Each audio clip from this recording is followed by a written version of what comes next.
Hello भावना, अगं कुठे आहेस तू? अगं मी देवळात आली आई. देवळात? अगं मी पण तिथेच आहे.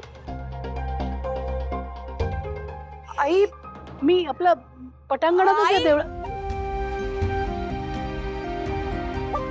बघ, बरं झालं भेटलीस. खरं तर मी येणारच होते तुम्हा दोघांना भेटायला. एक मिनिट, हे दाखवायचं होतं तुम्हाला. हे काय? हे काय? अगं दळवी घरघंटी.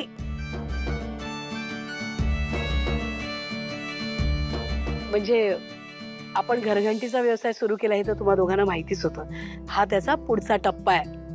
आपण आता आपल्या नावाचं पीठ बाजारात आणतोय. वा, सांगतेस काय काकू? अगं एक नंबर. हो ना? तुम्हा दोघांची हरकत नसेल, म्हणजे सिद्धू खास करून तुझी हरकत नसेल तर एक बोलायचं होतं. वाईट काय वाटून घ्यायचं, बोल ना. ही पिठाची पिशवी मला तुझ्या आजीला नेऊन द्यायची होती आणि त्यांच्याशी थोडं बोलायचं पण होतं. त्या दिवशी यांना तुमच्या घरात अटक झाल्यानंतर यांचा खूप अपमान झाला. त्यांच्याबद्दल खूप वावगं बोललं गेलं. त्या गोष्टी विसरता येत नाहीयेत, मनाला खूप लागल्या. म्हणून मला तुझ्या आजीला ही पिठाची पिशवी द्यायची होती. त्यांना सांगायचंय की यांची बेल झाली आहे आणि लवकरच निर्दोष मुक्तताही होणार आहे. आणि एवढ्यावरच आम्ही थांबलेलो नाही. दळवी कुटुंब आता व्यवसायात उतरलंय आणि हळूहळू यशही मिळतंय.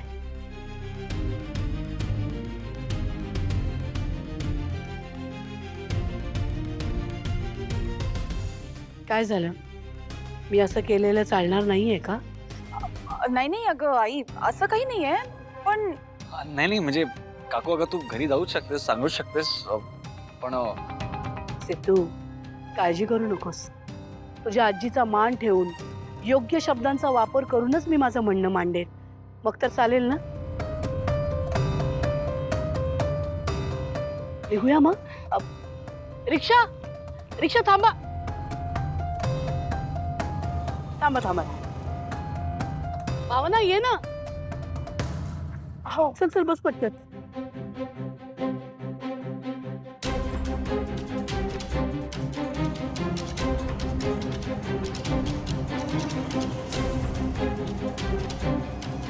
आता काय करायचं?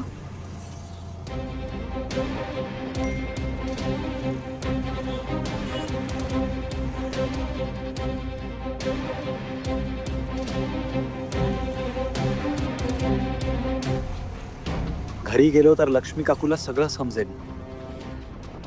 मग काय करायचं?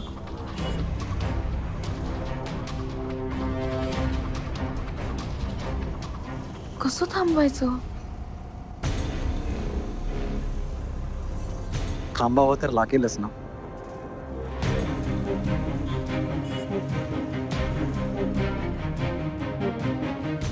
काय एकमेकांना मेसेज करताय की काय? काय म्हटलं, दोघंही फोन मध्ये आहात. मस्करी केली हा? दादा गाडी थांबवा. अगं काय झालं? आई आपल्याला घरी जायचंय ना आमच्या? हो मग तुमच्या घरचा पत्ता माहितीये मला. दादा उजवीकडे घ्या हो. नाही आई, तो माझ्या घराचा पत्ता होता, आता नाही. म्हणजे म्हणजे आता माझं घर इथनं उजवीकडे गेल्यावर नाही, डावीकडे गेल्यावर लागणार. डावीकडे वळायचं. दादा डावीकडे घ्या.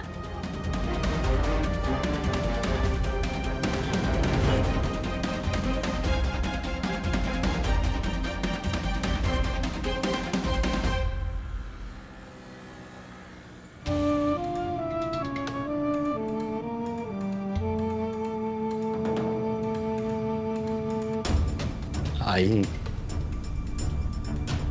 एक बोलू का ग? अधिराज, काय झालं रे? आई, मुलाचे कर्तव्य पार पाडण्यात मी कमी पडतोय का ग? असं असं का बोलतोयस तू? म्हणजे माझ्याकडनं असं काही बोलण्यात आलंय का कधी? नाही काही, पण मला कळतच नाहीये. ज्या ठिकाणी तुला गरज असते त्या ठिकाणी घरात मी तुझी बाजूच घेऊ शकत नाही. आणि ज्या गोष्टी तुला बोलता येत नाही त्याचा आवाज बनायचं सोडून मी तुला एकटं पडलेलं बघत असतो का?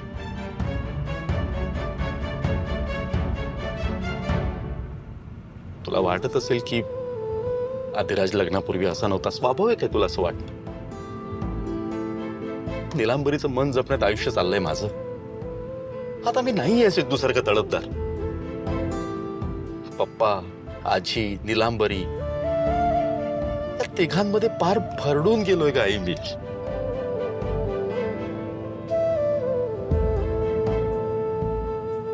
अधिराज, आई आहे मी तुझी. मी आतापर्यंत माझ्या मुलांमध्ये कधीही फरक केला नाही आणि ह्यापुढे सुद्धा कधीच करणार नाही. तुला मी आधी पण बोलले होते. प्रत्येकाच्या वेगवेगळ्या जमेच्या बाजू असतात, काही कमतरता असतात. स्वतःच्या बायकोला सुखात ठेवावंसं वाटणं यात काहीच गैर नाहीये रे. तू तुझ्या परीने तुझ्या आयुष्यात अगदी प्रामाणिकपणे सगळे प्रयत्न करतोयस. मुळात सिद्धूची तुझी माझी लढाई पूर्णपणे वेगळी आहे. मला काही तुझे प्रयत्न कमी दिसतायत असं अजिबात समजू नकोस.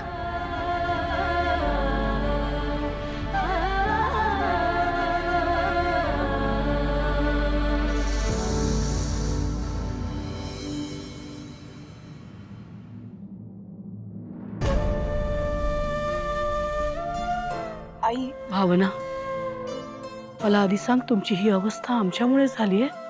नाही नाही नाही आई. काकू अगं असं का विचारतेस? असं काही नाही झालंय. आई, असा विचार तरी कसा आला ग तुझ्या मनात? तुम्ही दोघं खरं बोलताय ना? नक्की ना? 100%. काकू खरंच सांगतोय, असं काही नाही झालंय. आधी हात तरी ये तू. चल.